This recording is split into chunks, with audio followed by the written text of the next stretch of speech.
Thank you, G-Defy, for being a sponsor of NEWSMAX Podcast. G-Defy shoes are the best choice for walking, running, and standing. If you spend a lot of time on your feet, these are the shoes for you. G-Defy's patented Verso Shock technology aligns your posture and perfects your gait. Go to gdefy.com and use the code MAX for $30 off on orders of $130 or more.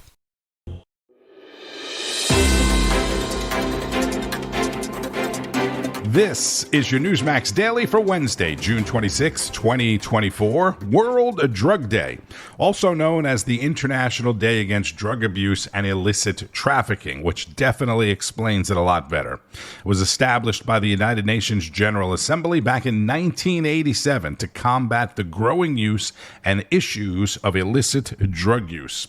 On the food calendar, June 26th is National Chocolate Pudding Day, so if you are looking for an excuse, you need an excuse to have dessert, there you go, my friend.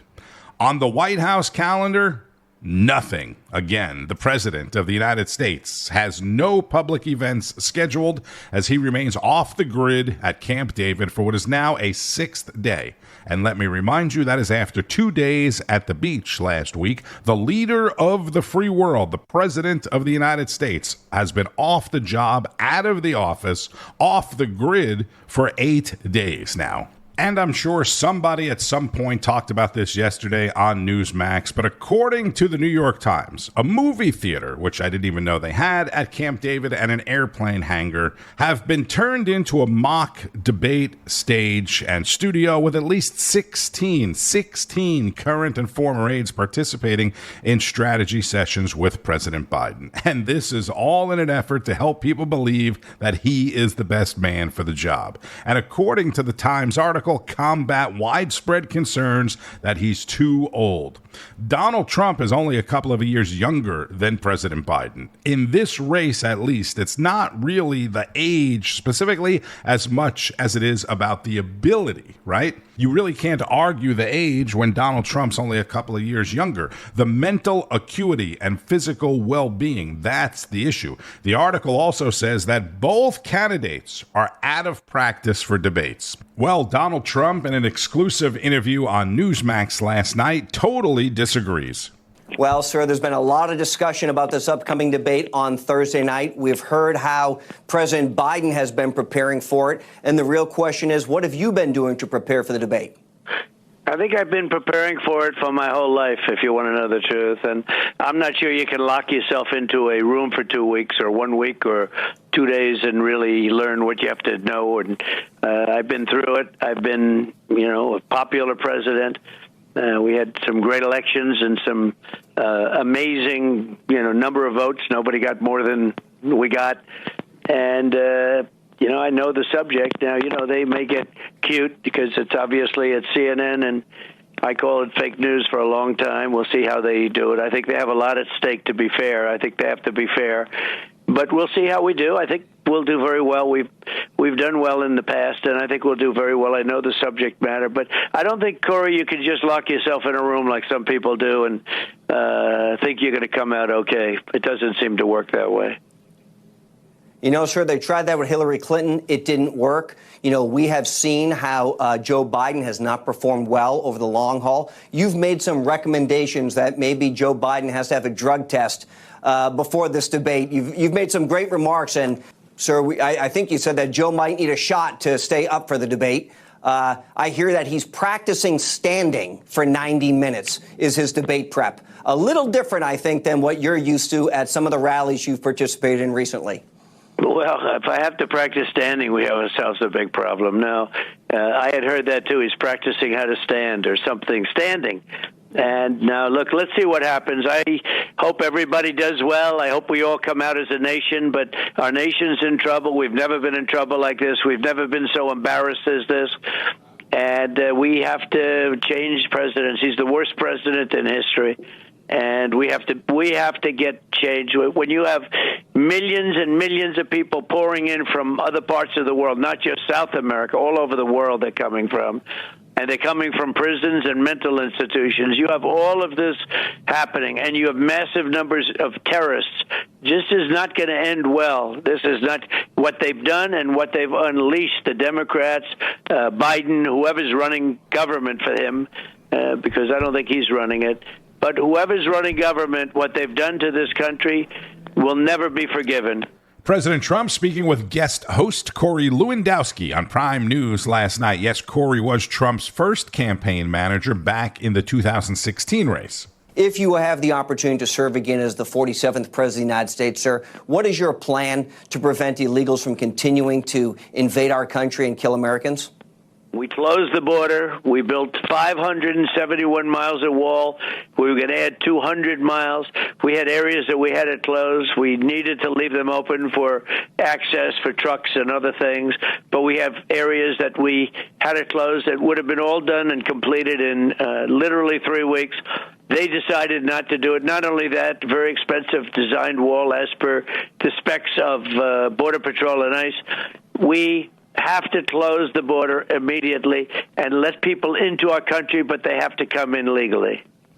So, sir, you think this is something you do as an executive order on your first day? We've seen the failures of the Biden administration. He's blaming Congress, saying that it's their fault that we continue to have this mass inbound migration on both the northern and southern border. How quickly can you get this problem under control? Immediately, and she could too. All he has to do is say close the borders. I did it. I had no problem with that. Now, the funding was hard, but I took it out of the military. I said this is an invasion, so I got the wall built with funds from the military. I said literally this is an invasion of our country, which is what it is. But we lose hundreds of thousands of people are dying at our border, coming through our border every year because of our border. Again, that is the former president on Newsmax last night, not long after he got some news concerning one of his legal cases in New York. Sir, in another bit of news today, a New York judge partially lifted the gag order against you. Many legal scholars have said that it was illegal in the first place. Alan Dershowitz came out and said it was a violation of your First Amendment and they were trying to stifle your ability. What do you take of this partial lifting of the gag order?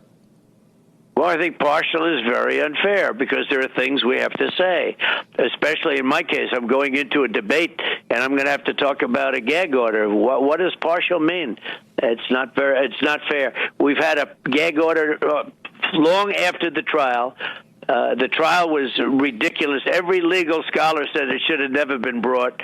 The whole thing is ridiculous, and now they lift just a piece of the gag order, not all of it.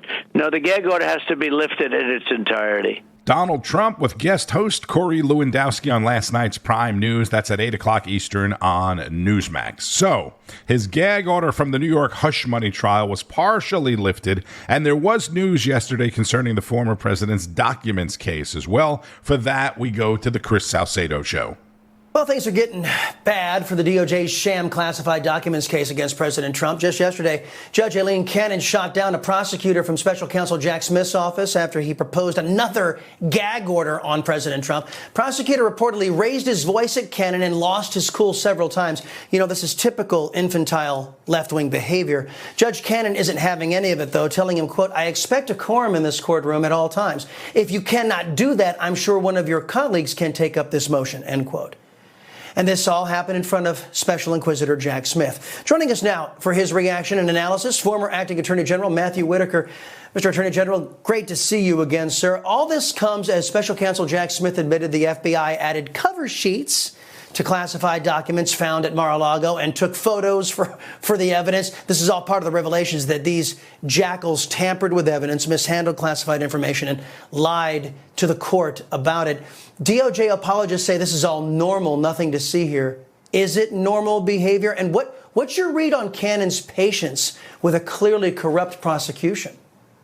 Yeah, well, it's good to be with you tonight. I think Judge Cannon is really becoming frustrated with Jack Smith and his team because, they're trying to bully her. They're trying to push her around, and she's not going to have any of it. The prosecutor in advancing justice should not become frustrated with a judge whose job is to determine and make these decisions. And so it just shows you that it's they have a superiority and a belief that they can do no wrong. And that's very dangerous for a prosecutor. You need a humility and a servant mindset where you're doing justice as best you can. That's clearly not what's happening in this case. And you mentioned kind of what's the broader context, and all you have to do is look at how DOJ treated Joe Biden and how they're treating Donald Trump. Same or similar crimes, and they're treating them entirely different. Judge Cannon is going to hear that motion pretty soon about the unequal application of the law. And I can't wait to hear the Department of Justice try to defend itself as to how they can do the same case two different ways against two different presidents. That's former Acting Attorney General Matthew Whitaker on the Chris Salcedo Show. For more on President Biden's document case and the investigation into those audio recordings, you remember that, Greta Van Susteren spoke with Congressman Jim Jordan, chair of the House Judiciary Committee. That has struck me about Swanser, and this is one of the reports, is that he deleted the audio recordings from his computer once the investigation was announced. I don't know. I don't like, I mean, that sends my antenna up. So what does he know? What does he have? What do you want? Well, we want the tapes when he interviewed President Biden, where Biden told him, hey, this is classified information. I mean, Joe Biden knowingly disclosed classified information, and he disclosed it to someone who wasn't allowed to get it. Swanser had no clearance. So he knew the rules, violated the rules, and his motive, of course, was the $8 million he was getting paid for this book that Mr. Swanser wrote. We have asked for this information from Mr. Swanser. He won't give it. We've subpoenaed it. He won't give it to us. The only thing left for us to do is hold him in contempt. And you're exactly right. The very fact that once he saw there was an investigation, Robert Hur is named special counsel. He's investigating this. He goes into his computer and tries to delete the audio tapes.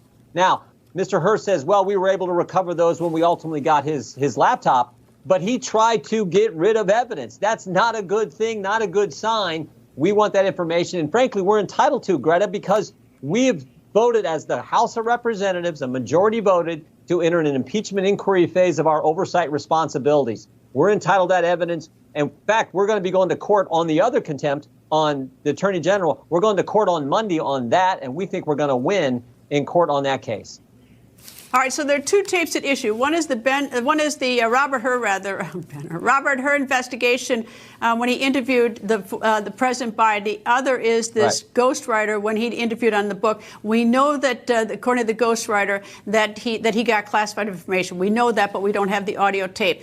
The other tape, the White House admits to editing, but says that they're insignificant edits, but we don't have the tapes to see whether what these edits were, whether they're meaningless or not. So so there's a lot of unknowns, and you've got the former Attorney General. I mean, not the former, the current Attorney General saying you can't have them.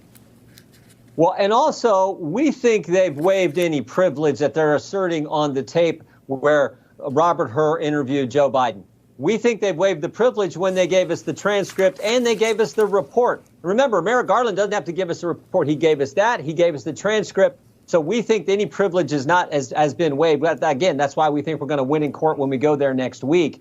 But we want all the information, and we want the best information. And the best evidence, of course, is the audio tape. And then when you add to it the fact that you just pointed out that the transcript is different from the tape, and we've seen that the White House has done this, not just this occasion, but they did it at the time when Joe Biden was reading from the teleprompter, and he actually said the word pause. When the transcript come out, it didn't have the word pause in it. So it's not the first time they've made changes to what was said and what was actually in a transcript. Okay, so let's really think about this. Some of the recordings were supposedly deleted. Some were turned over to the committee, but the White House admits that they were edited. Again, from the administration that campaigned on and still claims to be the most transparent administration ever. And Greta reminds us all of this. I remember former President Bill Clinton back in the 1990s. Yep. There was a tape where he testified under oath, and we were allowed to see it, so that so the American people. Look, the other problem that I think is here a little bit here is the whole idea whether there's disparate treatment between a double standard in terms of of the prosecution of the case, because Hillary Clinton didn't get prosecuted, neither did Mike Pence, and neither did Bill Clinton. I mean, they all had classified documents, and the president, they didn't, and then President Trump does. You know, you've got that, but also at least there's a little part of it is that this president has not been accessible to the media. So anytime we get any information out of him, he's not, you know, we don't get interviews with him. We don't get to know much. I guess we get Thursday, but we don't get to know him much. Right. I think that's all important. And remember what both the White House and the Justice Department has asserted. They've said we're impartial, we're independent. There's no way we're behaving in any, you know, showing any partiality at all. Well, really, we have this fact pattern with President Biden, and then you have President Trump, where Jack Smith was caught altering the order, the sequence of the documents he seized from President Trump's home. He was caught changing those. So much so they had to admit that in a court filing, something you're not supposed to do. Some would say tampering with the evidence. And that's going on in that case. And President Trump's being charged, had his home raided, and then the different treatment here with President Biden. And as you point out, Secretary Clinton and others. Again, all the more reason why we need the best evidence. We need all the evidence to evaluate, is the Justice Department and the White House really operating in an impartial and independent fashion? Congressman Jim Jordan, chair of the House Judiciary Committee, on the record with Greta Van Susteren. So ahead of tomorrow night's presidential debate on CNN, we have yet another anti-Trump, anti-Republican incident on CNN following the charade with Trump campaign spokesperson Caroline Leavitt. More from Rob Schmitt tonight. I want to show this. Trump over the weekend making a joke about the kinds of people that Joe Biden has brought into this country with the open border, these violent Central American gang members that are ripping purses out of phones out of people's hands here in New York, and also these criminal rings that we're seeing, operating inside of our country now. Take a listen to this. Dana White. Did anyone ever hear of Dana White? He's a legend, right? UFC. I said, Dana, I have an idea. Why don't you set up a migrant league of fighters and have your regular league of fighters, and then you have the champion of your league. These are the greatest fighters in the world. Fight the champion of the migrants. I think the migrant guy might win. That's how tough they are. He didn't like that idea too much, but actually it's not the worst idea I've ever had.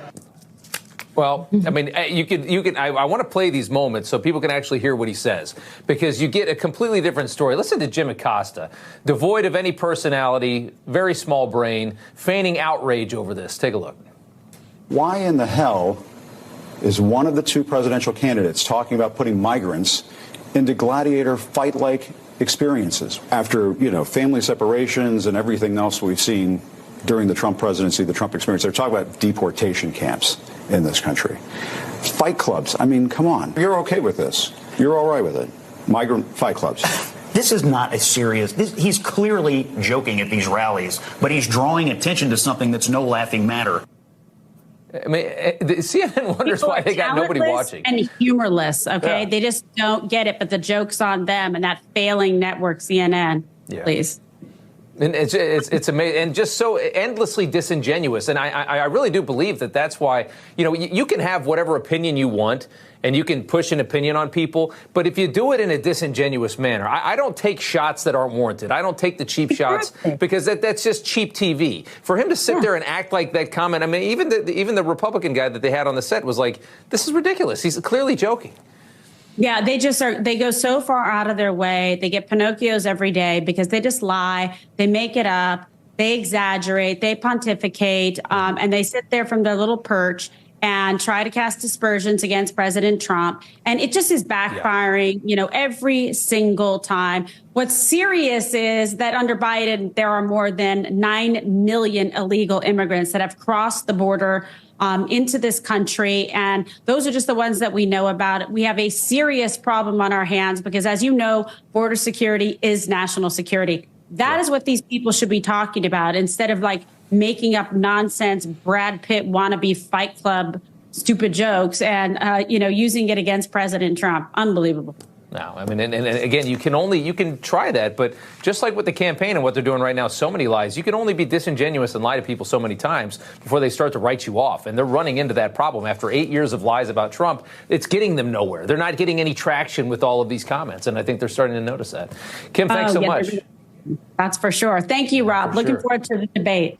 Aren't we all? 9 o'clock Eastern tomorrow night. That's Kimberly Guilfoyle on Rob Schmitt Tonight, 7 o'clock Eastern on Newsmax. And before we wrap it up, two noteworthy highlights from yesterday's primaries. I mentioned in yesterday's Daily that it was primary day in New York. But let's start out in Colorado, where Republican Representative Lauren Boebert was victorious in winning nomination for a third term among a crowded field, but in a new district. And then in New York, Progressive Democrat, a.k.a. squad member, Jamaal Fire Alarm Bowman, lost to 70-year-old Westchester County Executive George Latimer, who is considered a more moderate candidate, and it was the most expensive congressional race in history, as I mentioned yesterday. $25 million spent in that race. Latimer is also pro-Israel. Bowman is not. Here's former New York Congressman Peter King on Newsline with Bianca De La Garza. Congressman King, what's your take on this very expensive race? $25 million and counting. Rob is the expert in Westchester County. Right now, it looks like Latimer is definitely going to win. I'm not a Latimer fan per se, but I hope he beats Bowman. You don't need Bowman in the Congress. He is anti-Semitic, and I think he's racist. I consider it's horrible things he said and done.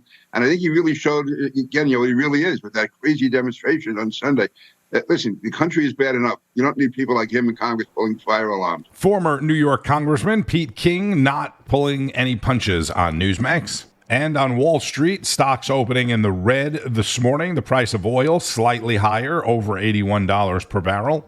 Keep up with all of the news all day and night long here on Newsmax, Newsmax Plus, and Newsmax.com. If you are not yet streaming on Newsmax Plus, simply go to NewsmaxPlus.com, get signed up. You can also get a free trial. It includes all of your favorite shows and hosts like Rob Schmitt Tonight, Greg Kelly Reports, Greta Van Susteren, On the Record, Carl Higbee, Wake Up America, Bianca De La Garza, and much more, with fantastic analysis from people like former Acting Attorney General Matthew Whitaker, Governor Mike Huckabee, Professor Dershowitz, documentaries, special programming, and more. Again, NewsmaxPlus.com. By the way, did you hear that you can invest in Newsmax? Go to Newsmax.com for more on that as well. I'm Tony Marino. Thank you for listening to the Newsmax Daily. See you right back here tomorrow. Enjoy the rest of your day. Maybe indulge in some chocolate pudding on National Chocolate Pudding Day. Stay away from the drugs on World Drug Day. Well, every day,